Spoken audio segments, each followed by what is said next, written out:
ಓಂ ನಮೋ ವಾಲ್ಮೀಕಿಯೇ. ನಮಸ್ಕಾರ ಬಂಧುಗಳೇ. ನಾನು ನಿವೃತ್ತ ಪ್ರಾಧ್ಯಾಪಕ ಡಾಕ್ಟರ್ ಅರ್ಜುನ್ ಪಂಗನ್ನವರ್.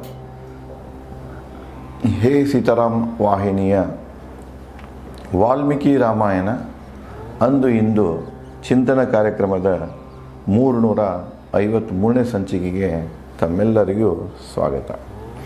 ಹಿಂದಿನ ಸಂಚಿಕೆಯಲ್ಲಿ ನಾನು ರಾಮನ ಸೀತೆ ಕಳ್ಕೊಂಡಂತಹ ದುಃಖದ ಪ್ರಲಾಪವನ್ನು ಮುಂದುವರಿಸಿದ್ದೀನಿ. ಅಲ್ಲೇ ಲಕ್ಷ್ಮಣನಿಗೆ ನಾನಾ ರೀತಿಯಾಗಿ ತನ್ನ ದುಃಖವನ್ನು ತೊಡ್ಕೊಳ್ತಾನೆ. ತಮ್ಮನಿಗೆ ಹೇಳ್ತಾನೆ, ನೀ ಮರಳಿ ಅಯೋಧ್ಯಕ್ಕೆ ಹೋಗಿಬಿಡು, ನಾ ಬರುವುದಿಲ್ಲ, ನಾ ಇಲ್ಲೇ ಇರ್ತೇನೆ, ಮತ್ತು ನೀನು ನಡೆದ ಸಂಗತಿಯನ್ನು ತಾಯಂದಿರಿಗೆ ಹೇಳು, ಮತ್ತು ನನ್ನ ತಾಯಿಯಾದಂಥ ಕೌಶಲ್ಯರಿಗೆ ನೀನು ರಕ್ಷಣೆಯನ್ನು ಕೊಡು ಅಂಥೇಳಿ ರಾಮ ಲಕ್ಷ್ಮಣನಿಗೆ ಹೇಳ್ತಾ ಹೀಗೆ ಮುಂದುವರಿಸ್ತಾನೆ.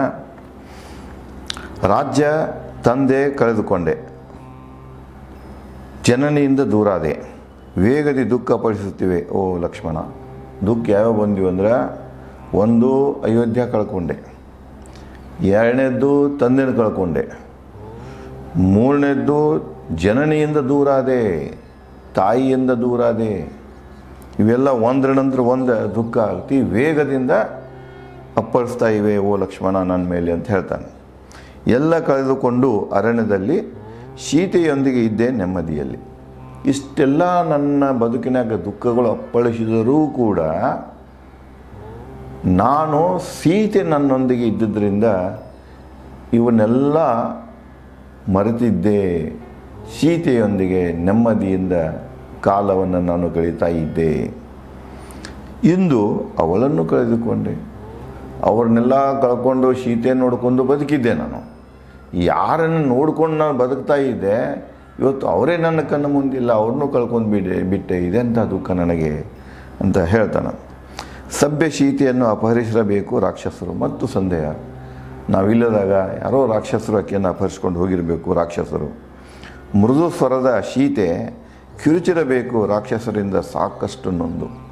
ಇನ್ನು ರಾಕ್ಷಸರ ಆಕೆಯನ್ನು ಅಪಹರಿಸಿಕೊಂಡು ಹೋಗೋ ಕಾಲಕ್ಕೆ ಇಬ್ಬರು ಮಧ್ಯದಲ್ಲಿ ಏನಾದರೂ ಈ ಘರ್ಷಣೆ ಆಗಿರ್ತಾವೆ, ಅಂದರೆ ಜಗಳ ಆಗಿರ್ತಿದೆ. ಅಂಥದ್ರಲ್ಲಿ ಆಕೆ ತನ್ನ ರಕ್ಷಣೆಗಾಗಿ ಭಾಳಷ್ಟು ಕಿರಿಚಾರ ಇರಬೇಕು, ಸಹಾಯ ಕೋರಿರಬೇಕು, ನಮ್ಮ ಹೆಸರು ತೊಗೊಂಡ ಭಾಳಷ್ಟು ಕೂಗಿರಬೇಕು, ಆಕೆಗೆ ತೊಂದರೆ ಆಗಿರಬೇಕು ಅಂತ ಹೇಳ್ತಾನೆ. ಕೊಸರಿಕೊಂಡು ಸೀತೆ ಮೃದು ದೇಹ ನೆಲದ ಮೇಲೆ ಓಡಾಡಿರಬೇಕು. ರಾಕ್ಷಸರಕ್ಕಿನ್ನ ಎಳ್ಕೊಂಡು ಹೋಗೋ ಕಾಲಕ್ಕೆ ಆಕೆ ಮುಂದೆ ಹಲ್ಲೆ ಮಾಡಿದಾಗ ಅವರಿಂದ ಕೊಸರಿಕೊಂಡು ನೆಲದ ಮೇಲೆ ಬಿದ್ದಿರಬೇಕು. ದುಃಖದಿಂದ ನಮ್ಮ ಸಹಾಯಕ್ಕಾಗಿ ಕೂಗಿರಬೇಕು ಅಂತ ಹೇಳ್ತಾನೆ. ಹೇಳ್ತಾ ಮುಂದುವರಿಸ್ತಾರೆ, ಉರುಳಾಡಿರಬೇಕು. ಗಂಧ ಲೇಪಿತ ದೇಹಕ್ಕೆ ರಾಡಿ ಮೆತ್ತಿರಬೇಕು. ನೆಲದ ಮೇಲೆ ಬಿದ್ದು ಆಕೆ ಉರುಳಾಡುವಾಗ ಆಕೆ ಯಾವಾಗಲೂ ಗಂಧ ಲೇಪನವನ್ನು ಹೊಂದಿರ್ತಾಳೆ ಶರೀರಕ್ಕೆ. ಆ ಗಂಧ ಲೇಪಿತ ಶರೀರ ಆ ಒಂದು ಕೊಸರಾಟದಲ್ಲಿ ಅದು ಮಣ್ಣಿನಿಂದ ರಾಡಿಯಿಂದ ಮೆತ್ತಿ ಹೋಗಿರಬೇಕು. ಮುಂಗೂದಲಿನಿಂದ ಸದಾ ಆಟವಾಡುವ ಮುಖ ತುಟಿಗಳು. ನೋಡಿ ಇಲ್ಲಿ ಮತ್ತು ಅಲಂಕಾರ ಹೇಗೆ ಬರ್ತೀವಿ, ಸೌಂದರ್ಯದ ಸೀತೆಯ ಸೌಂದರ್ಯವನ್ನು ಈ ಸಂದರ್ಭದಲ್ಲಿಯೂ ಕೂಡ ರಾಮನ ಮೂಲಕ ದುಃಖದ ತೋಡಿಕೊಳ್ಳುವಾಗೂ ಕೂಡ ಅವಳ ಸೌಂದರ್ಯವನ್ನು ರಾಮ ಹೀಗೆ ಹೇಳ್ತಾನೆ. ಆಕೆ ಮುಂಗುರುಳು, ತಲೆ ಕೂದಲ ಮ್ಯಾಗಿಂದ ಮುಂಗೇನು ಏನಂತೀವಿ ಅಂದರೆ ಗುಂಗುರು ಕೂದಲುಗಳು ಬಿದ್ದಿರ್ತಾವೆ, ಅವಕ್ಕೆ ಲಾಕ್ ಅಂತಲೂ ಕರಿತೀವಿ ನಾವು. ಭಾಳ ಚೆಂದಾಗಿ ಕೂದಲುಗಳು ಬಿದ್ದ ಮುಂಗುಲಿನಿಂದ ಸದಾ ಆಟವಾಡುವ ಮುಖ ತುಟಿಗಳು. ಆ ಕೂದಲುಗಳು ಮುಂಗುರುಳು ಏನು ಮಾಡ್ತಿದ್ದು, ಸ್ವತಃ ಆಕೆ ತುಟಿ ಮ್ಯಾಗ ಬಂದು ಬೀಳೋದು, ಮುಖದ ಮ್ಯಾಗ ಬಂದು ಬೀಳೋದು. ಆಟ ಆಡ್ತಿದ್ದು ಅಂದರೆ ಪದೇ ಪದಕ್ಕೆ ಒಂದು ಸರಿ ಹಿಂಸರಿಸಿದ್ರು, ಅವೆಲ್ಲ ಬಂದು ಬೀಳ್ತಿದ್ದವು ಅಂಥೇಳಿ ಹೇಳ್ತಾರೆ. ಮುಂದುವರೆದು ದೃಶ್ಯ ಕುಂದಿ ಹೋಗಿರಬೇಕು ರಾಕ್ಷಸರ ಹಿಡಿತಕ್ಕೆ. ಆ ಒಂದು ಚಂದ ದೃಶ್ಯ ಏನಿತ್ತಲಾಕಿ ಪದೇ ಪದಕ್ಕೆ ಕೂದಲು ಬಂದಾಕಿ ಮುಖದ ಮ್ಯಾಗ ತುಟಿಗೆ ಏನು ಬಂದು ಅಪ್ಪಳಿಸ್ತಿದ್ವ, ಮುತ್ತುತ್ತಿದ್ವ.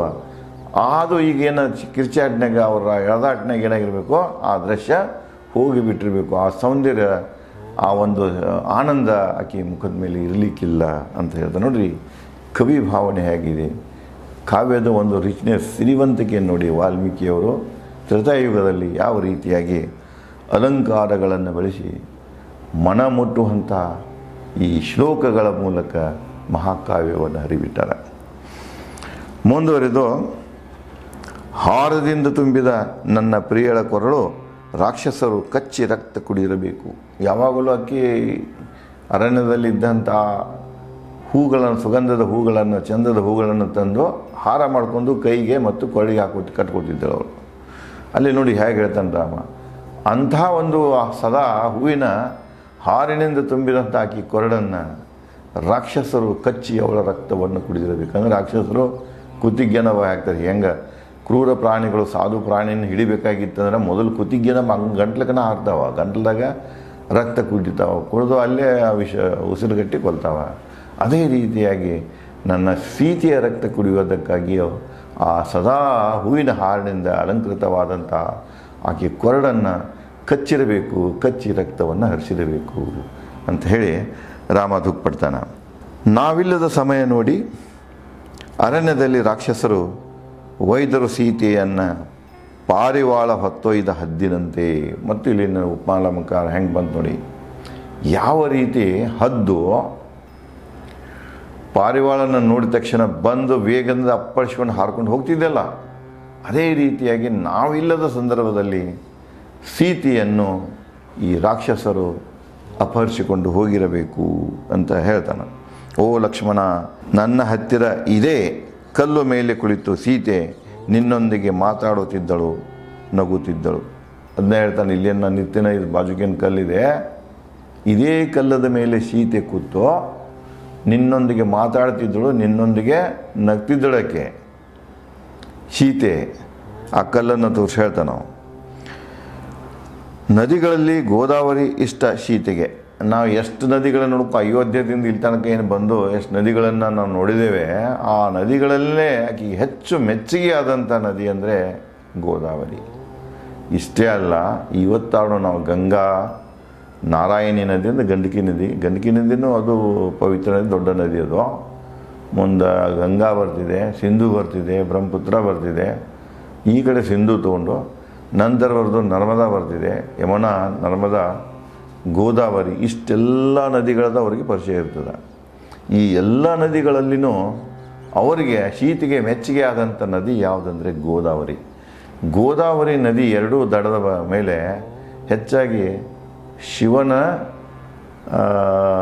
ಸ್ಥಳ ಪುಣ್ಯಕ್ಷೇತ್ರಗಳೇ ಭಾಳ ಅದ. ಇವತ್ತು ಕೂಡ ಗೋದಾವರಿ ನದಿ ಬಹುತೇಕ ನನಗನ್ಸುತ್ತೆ ಗಂಗಾ ನದಿಗೆ ಸುತ್ತ ಅಷ್ಟೇ ಪುಣ್ಯಕ್ಷೇತ್ರಗಳು ಇರಲಿಕ್ಕಿಲ್ಲ. ಅಷ್ಟೊಂದು ಪುಣ್ಯಕ್ಷೇತ್ರಗಳು ಗೋದಾವರಿ ನದಿ ದಡದ ಮೇಗಿಲ್ಲೇ ಇವೆ.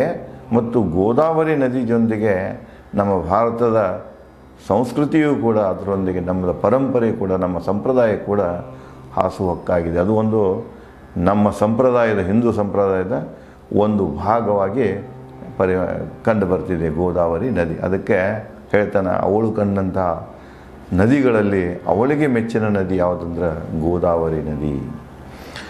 ಮುಂದುವರೆದು ಹೇಳ್ತಾನೆ, ಏಕಾಂಗಿಯಾಗಿ ಎಂದೂ ನದಿಗೆ ಹೋಗಲ್ಲ ಸೀತೆ. ಇಂಥ ಒಂದು ಮೆಚ್ಚುಗೆ ನದಿ ಇದ್ದರೂ ಕೂಡ ಆಕೆ ಎಂದೂ ಗೋದಾವರಿ ನದಿಗೆ ಏಕಾಂಗಿಯಾಗಿ ಹೋಗಿಲ್ಲ, ನನ್ನ ಜೊತೆಗೇ ನದಿಗೆ ಹೋಗ್ತಿದ್ದಳು ಅವಳು.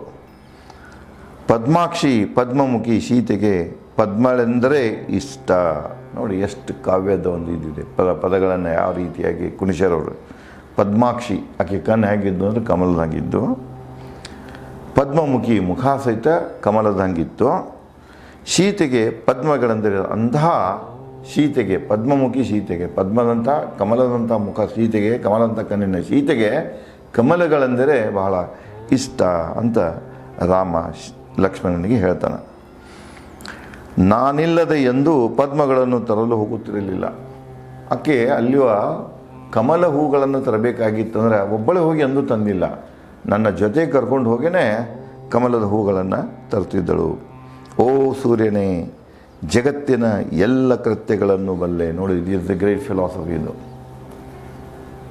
ಹೇಳ್ತಾರಲ್ಲ, ಜಗತ್ತಿನ ಎಲ್ಲ ಚಟುವಟಿಕೆಗಳಿಗೆ ಮೂಲ ಯಾರಂದರೆ ಸೂರ್ಯ. ಇವತ್ತು ಈ ಭೂಮಿ ಸುತ್ತುವುದು, ಭೂಮಿಯಾಗ ಆಗುವಂಥ ವಾತಾವರಣ, ಮಳೆ, ಗಾಳಿ, ಜೀವರಾಶಿಗಳು ಇವೆಲ್ಲ ಒಂದು ನಿರ್ಧಾರಿತ ಒಂದು ಕ್ರಮದಲ್ಲಿ ಏನು ನಡೀತಾ ಇವೆ, ಸಾಗ್ತಾ ಇವೆ. ಇದಕ್ಕೆಲ್ಲ ಇವಾಗ ಚಟುವಟಿಕೆಗಳು, ನಾವು ಲೋಕದ ಚಟುವಟಿಕೆಗಳಂತ ಕರಿತೇವೆ, ಲೋಕದ ವ್ಯವಹಾರಗಳಂತ ಕರಿತೇವೆ.